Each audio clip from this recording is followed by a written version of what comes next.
తీపి రోగం చేదు జీవనం అని ఒక ప్రధాన దినపత్రికలో ఆర్టికల్ వచ్చింది. ప్రాబ్లం ఏంటంటే బహుశా వీళ్ళు టైప్ 1 గురించి డిస్కషను. మధుమేహ బాధిత చిన్నారుల పరిస్థితి దయనీయం, నెలకు వేలలో ఖర్చు, ఆర్థిక పరిస్థితి దుర్భరం, పింఛనిప్పించాలని తల్లిదండ్రుల వేడుకోలు. జన్యుపరమైన కారణాలు, ఇతరత్ర కారణాల వల్ల చిన్న వయసులోనే మధుమేహం వస్తుంది. ఇలాంటి చిన్నారుల్లో చాలామంది రోజు ఇన్సులిన్ తీసుకోవాల్సి వస్తుంది. అది ఆయా కుటుంబాల ఆర్థిక పరిస్థితిని తీవ్రంగా ప్రభావితం చేస్తుంది. టైప్ 1 మధుమేహం కారణంగా రోజుకు 4 సార్లు ఇన్సులిన్ తీసుకునే చిన్నారులు ఎంతోమంది ఉన్నారు. వీరికి ప్రభుత్వ ఆసుపత్రుల నుంచి ఇన్సులిన్ అందుతున్నా దానికోసం దూరం నుంచి రావటం పేద కుటుంబాలు కష్టంగా మారుతుంది. రవాణా ఖర్చులు, పరీక్షలకే నెలకు 4-5 వేలు అవుతుంది. విజయనగరం జిల్లాకు చెందిన, ఇది విజయనగరం గురించి ఇచ్చిన అన్ని జిల్లాలకి అనుకోవచ్చు, విజయనగరం జిల్లా న్యూస్ ఇచ్చారు వీళ్ళు. విజయనగరం జిల్లాకు చెందిన 12 ఏళ్ల బాలిక మధుమేహంతో బాధపడుతుంది, టైప్ 1. వ్యవసాయ కుటుంబానికి చెందిన ఈమె రోజు ఇన్సులిన్ తీసుకోవాల్సి వస్తుంది. ఈ జిల్లాలోని గవర్నమెంట్ హాస్పిటల్లో 150 మంది వరకు మధుమేహ బాధిత చిన్నారులు ఉన్నారు. విశాఖ కేజీహెచ్లో చికిత్స పొందే డయాబెటిక్స్ పేషెంట్స్లో 20 ఏళ్ల లోపు వాళ్ళు 180 మంది వరకు ఉంటారు. రాష్ట్ర వ్యాప్తంగా ఇటువంటి చిన్నారులు వేలలో ఉన్నారు, నిజానికి లక్షల్లో ఉన్నారు. ఇలాంటి పిల్లలకు పింఛన్ ఇవ్వాలని తల్లిదండ్రులు రాష్ట్ర ప్రభుత్వం కోరుతున్నారు. మధుమేహ బాధితులు ఎక్కడికి వెళ్ళినా ప్రాథమిక చికిత్సకి తీసుకెళ్లాల్సిందే. పాప నిజంగా నరకం. ఆసుపత్రులకి దూరంగా ఉండేవారికి, రోజు ఆసుపత్రికి వెళ్ళలేని వారికి ఇళ్ల దగ్గరే ఇన్సులిన్ చేసుకునేలా శిక్షణ ఇచ్చారు. 15 రోజులకు సరిపడా ఒక సీసా ఇస్తున్నారు. అది అయిపోగానే మళ్ళీ ఆసుపత్రికి రావాలి. గ్లూకోమీటర్తో రోజు గ్లూకోజ్ స్థాయి తెలుసుకోవాలి. ఆ గ్లూకోజ్ లెవెల్ తెలుసుకోవాలంటే ఒక స్ట్రిప్ ఉండాలి. దీని ఖరీదు 15-20 ఉంటుంది. అట్లానే ఇంకా సిరంజిలు కొనాలి. ఇలా లెక్కేసుకుంటే రోగికి నెలకు 2,000 వరకు ఖర్చు పెట్టాలి. ఇవన్నీ నిరుపేద కుటుంబాల వరకు మరిన్ని కష్టాలు తెస్తున్నాయి. ఈ కుటుంబాలను ఆదుకోవాలని చెప్తే, మాది వ్యవసాయ కూలీ కుటుంబం. మా పాపకు 13 ఏళ్ళు, 4 ఏళ్ల నుంచి, అంటే 9వ సంవత్సరం నుంచి ఇన్సులిన్ ఇస్తున్నాం. రోజుకు 4 సార్లు తనే పరీక్ష చేసుకుని ఇన్సులిన్ చేసుకుంటుంది. జీవితాంతం, గుర్తుపెట్టుకోండి, జీవితాంతం అలాగే తీసుకోవాలని వైద్యులు చెప్పారు. 3 నెలలకోసారి HbA1c, ఏడాదికోసారి థైరాయిడ్, కళ్ళు, లివర్, కిడ్నీ, గుండె తదితర పరీక్షలు చేస్తున్నాం. ప్రభుత్వ ఆసుపత్రులు ఇచ్చేది, మేము వాడే ఇన్సులిన్ వేరేగా ఉంది. దాంతో బయట కొనుక్కుంటున్నాం. మందుల కోసం 8,000 వరకు ఖర్చు అవుతుంది నెలకి. ఇదంతా ఇక పరీక్షలకు పెట్టే ఖర్చు అదనం. రాష్ట్ర ప్రభుత్వం పింఛనిచ్చి ఆదుకోవాలి. ఇక ఇది మెయిన్ ఆర్టికల్. అయితే మన insulin fans association president doctor PV Rao garu, endocrinologist. ఈయన తెలుసు కదా మీకు, సోషల్ మీడియాలో కరోనా టైంలో సలహాలు, ఇన్సులిన్ డోస్ పెంచండి అని. ఈయన ఇచ్చిన స్టేట్మెంట్ ఒకసారి చూడండి. వయసు 18 ఏళ్ల లోపు ఉండి టైప్ 1 మధుమేహం వస్తే జీవితాంతం ఇన్సులిన్ వాడాల్సిందే.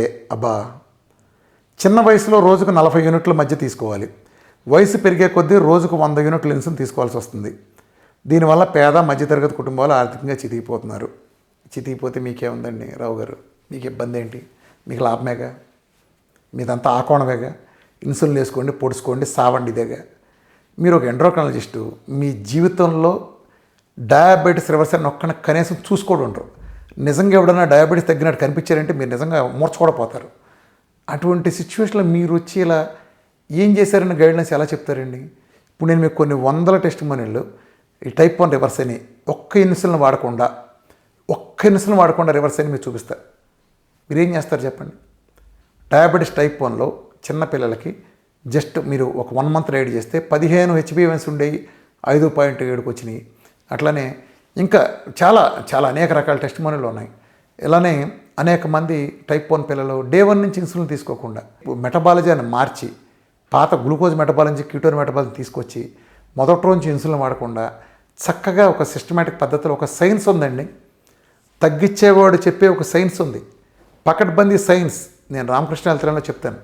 ప్రతిరోజు ఒక 3.5 గంటల పాటు డీటెయిల్ సెషన్. టైప్ 1 అంటే ఏంటి, టైప్ 2 అంటే ఏంటి, అసలు ఈ ఎవరికి వస్తే ఏం చేస్తున్నారు వైద్యం, ఎందుకు అల్లోపతికి వైద్యం చేతబడి కంటే నీచమైంది టైప్ 2లో. టైప్ 1 కొంత రీజనబుల్, నేను యాక్సెప్ట్ చేస్తాను వాళ్ళని. టైప్ 1కి ఇన్సులిన్ చేయటం అనే దాంట్లో ఒక లాజిక్ ఉంది. టైప్ 2 అనే చేతికి ఇన్సులిన్ ఇవ్వటం, మందులు ఇవ్వటం అనేది అది చేతబడి కంటే నీచమైంది. ఈ శతాబ్దంలో కూడా అతిపెద్ద అబద్ధం, మోసం ఏదైనా ఉందంటే అది పక్కన పెడితే టైప్ 1లో కూడా ఖచ్చితంగా డాక్టర్లు ఇన్సులిన్ ఇవ్వటం లాజిక్ ఉంది. కానీ దాంట్లో ఎటువంటి పరిష్కారం ఉండదు. అది పెరుగుతా పోవటం తప్ప. ఇదే రావు గారు మనకి కొండ బద్దలగొట్టేటి చెప్పారు. చిన్నపిల్లల్లో రోజుకు 4 సార్లు 5 సార్లు 40-50 యూనిట్లు తీసుకోవాలి.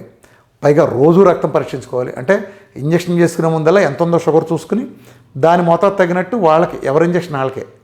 ఈ వయసు వచ్చినాక నాకే ఒక సూది పొడుతుంటే నేను ఆ విజువల్ కూడా చుట్ట ఇబ్బంది పడతాను, కొంచెం సెన్సిటివిటీ ఎక్కువ ఉండటం వలన. అలాంటిది చిన్న పిల్లలు ఎవరికాళ్ళు రోజుకు 4 సార్లు పరీక్ష చేసుకున్న షుగర్కి 4 సార్లు పొట్టలో చేసుకుంటాం, తొడలు చిల్లులు పడిపోయేట్టు చేసుకుంటాం. పోనీ నేను హోప్ ఉందా 2 నెలలు 3 నెలలు చేస్తే బయటకు వస్తామా అంటే అది లేదు. చచ్చిపోయే రోజు వరకు కూడా చేయాలంటారు. పోనీ ఆటి పనులు చేసుకున్న వాళ్ళు ఏమైనా సర్వైవ్ అవుతారా చివరిదాకా అంటే అది లేదు. 20 ఏళ్ళకి ఈ ముదనష్టపు ఇన్సులిన్లు ఈ రావు గారు లాంటి వాళ్ళు చెప్పినట్టు హై డోసులు వేసుకుంటాం, ఆహారం ద్వారా సరి చేయటం చూడకుండా ఓన్లీ వేసుకోండి వేసుకోండి వేసుకోండి ఇన్సులిన్, షుగర్ కనిపించింది ఇన్సులిన్ వేసుకోండి. ఏంటంటే షుగర్ కనిపిస్తే ఇన్సులిన్ వేసుకో, తొక్కలో ఇన్సులిన్ ఏం బీకుద్దండి. ఒక స్టేజ్ దాటాక ఏమవుతుంది, ఇవాళ మీకు 300 వచ్చిన షుగర్ వేశారు, బాగానే ఉంటుంది, 90కి వస్తుంది, బాగానే ఉంటుంది, వెరీ గుడ్. కొన్నాళ్ళు పోయిన తర్వాత అది ఉండదు, ఇంకో డోసు పెంచుతారు, మళ్ళీ పెరిగితే మళ్ళీ డోసు పెంచుతారు. కొన్నాళ్ళు పోయినాక మీరు రోజుకు 150 ఇన్సులిన్ వేసినా కానీ 350 400 ఉంటుంది కదండి. అప్పుడేం చేస్తారండి ఆ స్టేజ్ దాటిపోయిన తర్వాత చెప్పండి? జీవితాంతం అంటున్నారు. జీవితం ఎంత ఇస్తారు మీరు? కొంతమందిలో ఉంటుంది, దీర్ఘకాలం ఉంటుంది.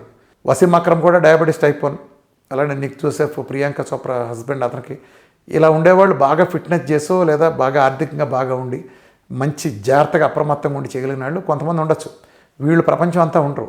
మీరు పిల్లల వార్డుకటి వెళ్ళి మీరు కనుక కిడ్నీలు పోయిన వాళ్ళు చూస్తే మీరు డయాలసిస్లో ఉండే పిల్లల్ని రోజు ఈ జీవితం ఉంది ఇంకా అక్కడ డయాలసిస్ చేయించడం కోసం అక్కడే పడి ఉంటాం. విపరీతమైన ఖర్చు, విపరీతమైన వేదన, వాళ్ళకి జీవితం లేదు.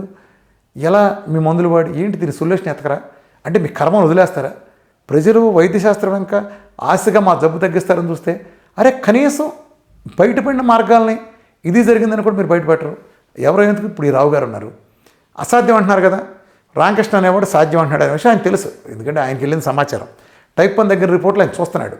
చూసుకోవడం ఏం చేస్తున్నారు, ఇది ఎలా జరిగింది ఇది పరిశీలించి మనమే చేస్తే మనం ప్రజలకి రామకృష్ణ అనేవాడు కొంతమందికి చెప్పగలడు. ఇదే మన అలోపతి ద్వారా మన సిస్టంలోకి ముడుచుకుని ఈ విధానాన్ని కనుక చేస్తే ప్రజలకు చాలా మేలు జరుగుతుంది కదా. పోనీ పూర్తిగా ఇన్సులిన్ మానిపించే సిచ్యువేషన్ లేకపోయినా రోజుకు 4-5 సార్లు చేసే దగ్గర నుంచి ఒకసారి చేయడానికో లేదా రోజుకు 100 యూనిట్లు ఇచ్చే సిచ్యువేషన్ నుంచి 10-20 యూనిట్లతో సర్దుకునే సిచ్యువేషన్కి వచ్చే అవకాశం ఉంది కదా.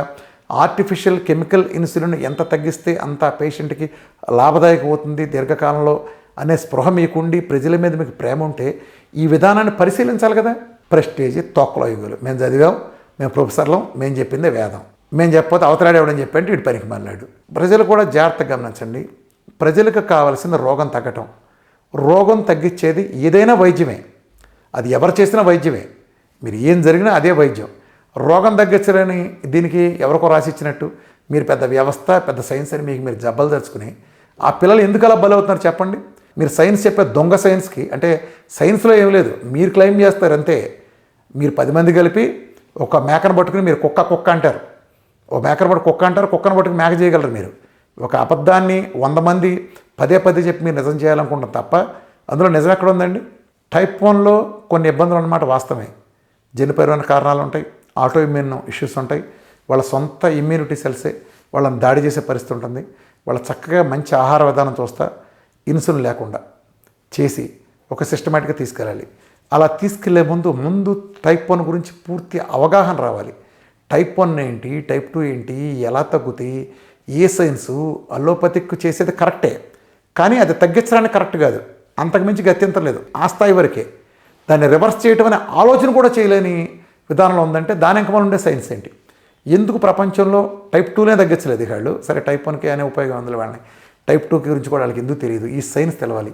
ఎందుకు విఆర్కే డేట్తో ఏ సైన్స్ పునాదుల మీద తగ్గుతుందో 3 గంటల పైన చాలా డీటెయిల్డ్ నేరేషన్ నేను రామకృష్ణ వెళ్తున్నాను ఎక్స్క్లూజివ్ వీడియోలో ప్లే అవుతుంది హోమ్ థియేటర్లో. ఎవరైనా సరే రోజు 2 షోలు 9:30కి 3:30కి మీరు చూడొచ్చు నిరంతరంగా. అది అక్కడ తప్పితే నేను బయటికి రిలీజ్ చేయలేదు. ఎందుకు రిలీజ్ చేయలేదో కూడా మీకు కొంచెం చూసే వాళ్ళకి అర్థమవుతుంది.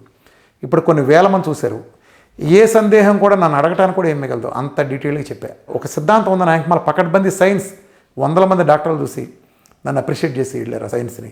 తెలుసుకోండి, టైప్ 1 తగ్గడానికి మళ్ళీ ఒక అద్భుతమైన సైన్స్ ఉంది. ఆ సైన్స్ని మీరు అప్లై చేస్తే ఖచ్చితంగా డయాబెటీస్ టైప్ 1 రివర్సల్ అవుతుంది. అయితే తగ్గగానే మళ్ళీ మన పాత విధానానికి వెళ్ళడం కాకుండా వీళ్ళు మరికొంతకాలం మిగిలిన వాళ్ళకి మళ్ళీ కాకుండా కొంచెం అప్రమత్తంగా ఉంటా వయామీడియాగా కొంతకాలం వెళ్ళాల్సి వస్తుంది. అప్పుడు పూర్తి స్థాయి ఫలితాలు సిద్ధిస్తాయి. అంతేగాని ఏదో మొక్కుబడిగా చేసేసాం, పోస్ట్ డేట్ మేము చేయం, మళ్ళీ మేము ఎగబడి కూల్ డ్రింకులు, స్వీట్లు, కేకులు అంటే తిరిగి మళ్ళీ అది రిపీట్ అవుతుంది. అలా కాకుండా ఇప్పుడు ఇందులో 2 రకాలు ఉంటాయి.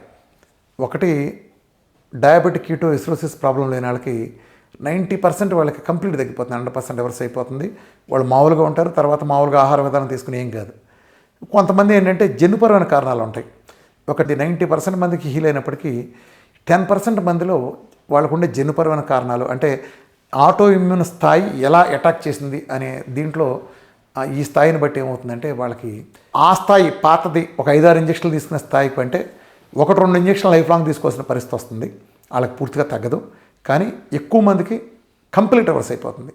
అది ఎవరికైనా మనం చెప్పలేం. అలానే టైప్ 1 మామూలుగా ఉండే పేషెంట్స్కి టైప్ 1 డయాబెటిక్ కీటోఎసిడోసిస్ అనే కండిషన్ అంటే మీరు కీటోన్స్ గ్లూకోజ్ కూడా ఎక్కువ మోతాదులో ఉండే స్టేజ్ ఉండే పేషెంట్స్. ఇది దురదృష్టం. టైప్ 1 వచ్చిన పిల్లలందరూ ఒకటి కాదు. అలా ఉండే వాళ్ళకి కొంచెం ఎక్కువ సమయం తీసుకుంటుంది. సో మిగిలిన వాళ్ళు తక్కువ సమయం పట్టింది, మాకు ఎక్కువ సమయం పట్టింది అనకుండా. ఎందుకంటే ఇది కాదు అంటే మన డైట్లోంచి పరిష్కారం లేదు, ఇది ఒక ప్రయత్నమనే అనుకోండి.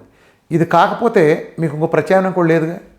ఇందాక మా ఎండ్రోక్రాలజిస్ట్ రావు గారు చెప్పినట్టు ఆర్టికల్లో రోజుకి 40-50 యూనిట్లు చిన్నప్పుడు పెద్ద ఆయనకు 100 యూనిట్లు చేసుకుని ఎంతకాలం బతుకుతామో తెలియకుండా కిడ్నీలు ఇవన్నీ పోగొట్టుకుని అలా బతకాల్సిందే కదా. దాంతో పోలిస్తే ఖచ్చితంగా ఆర్టిఫిషియల్ ఇన్సులిన్ తగ్గించుకునే విధానం అద్భుతంగా మంచిదే కదా. జరిగితే పూర్తి మేలు జరుగుతుంది, జరగకపోతే మ్యాక్సిమం మెరుగుపడుతుంది. కొన్ని కేసుల్లో మాత్రం జన్యుపరమైన కారణాలతో అలా మెరుగుపడిన పరిస్థితి ఉంటుంది. ఆ కొన్ని కారణాలు తప్ప టైప్ 2 లాగా టైప్ 1కి తొడగొట్టి చెప్పడం కుదరదు. ఎందుకంటే చేసేది చిన్నపిల్లలు. ఏమాత్రం అవగాహన ఉండి లేకుండా చిన్నగా టెంప్ట్ అయినా కూడా ప్రోగ్రాం కొంచెం దీర్ఘకాలం ఇబ్బంది పడే అవకాశం ఉంది. కాబట్టి తల్లిదండ్రులు పేషెంట్ పూర్తి స్పష్టత అవగాహన ఉంటే దానికి నేను పెట్టిన టెస్టిమోనియల్ వీఆర్కే డైట్ అఫీషియల్ అనే నా ఫేస్బుక్ పేజీలో అనేక టెస్టిమోనియల్ ఉన్నాయి. టైప్ 1 కానీ అనేక టెస్టిమోనియల్ అందులో చూడొచ్చు. లేదా వీఆర్కే ఎక్స్క్లూజివ్ అని ఇప్పుడు మీరు చూస్తున్న వీడియో నా ఆదరేజ్ ఛానల్ దీంట్లో కూడా మీరు చూడొచ్చు. సో ఒక ప్రయత్నం ఖచ్చితంగా ఇలాంటి కలుపుకెళ్ళాల్సిన పోయి ఈయన ఒక ఆయన అంతే, ఆ మోహన్ డయాబెటిస్ మోహన్ గారు కూడా అంతే బాధ్యతారాహిత్యంగా జనంలో ఒకడు షుగర్ తగ్గించినట్టు కనీసం కూడా చూడలేదు. గైడ్లైన్స్ మాత్రం ఐసీఎంఆర్కి ఇస్తూ ఉంటారు. ఒక్కరోజు ఇన్సులిన్ తీసుకుని చచ్చిపోతారని.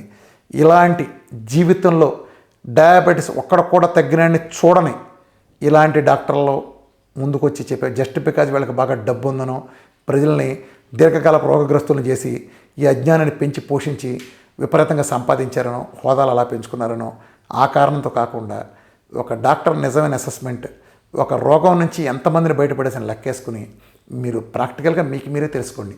రామకృష్ణని నమ్మి చేయమని నేను ఎప్పుడు చెప్పను, నన్ను నమ్మవసరలా. నేను ఒక సైన్స్ చెప్తా, ఆ సైన్స్ని నమ్మి చేయండి. మీకు మీరు కన్విన్స్ అయితేనే, మీరు కన్విన్స్ అయి తీరాల్సిందే. ఎందుకంటే సైన్స్కి ఉండే గొప్పతనం అలాంటిది. దానికి తగ్గిన టెస్టిమోనియల్స్ కూడా ఉంటాయి రుజువుగా. ఏదైనా సరే నేను టెస్టిమోనియల్ కూడా పెడతాను. మీరు కావాలంటే ఇక్కడ నేను 1-2 టెస్టిమోనియల్ పెడతాను. టైప్ 1లో సి పెప్టైడ్లు ఎలా రికవర్ అవుతున్నాయో జస్ట్ చూడండి. నేమ్స్ నేను చూపించట్లేదు, జస్ట్ కొంచెం ప్రే అవుతాయి. టైప్ 1లో తగ్గిన చూడండి. ఇది సి పెప్టైడ్లు అలా రికవర్ చేయటం, అలానే హెచ్బిఏవన్సీలో టైప్ 1లో తగ్గించడం అసాధ్యం. అది కొంతమంది అనొచ్చు డైట్ చేసినంత వరకు ఉంటుందని. కాదు, డైట్ చేసిన తర్వాత నిలబడిన కేసులు కూడా అనేక ఉన్నాయి.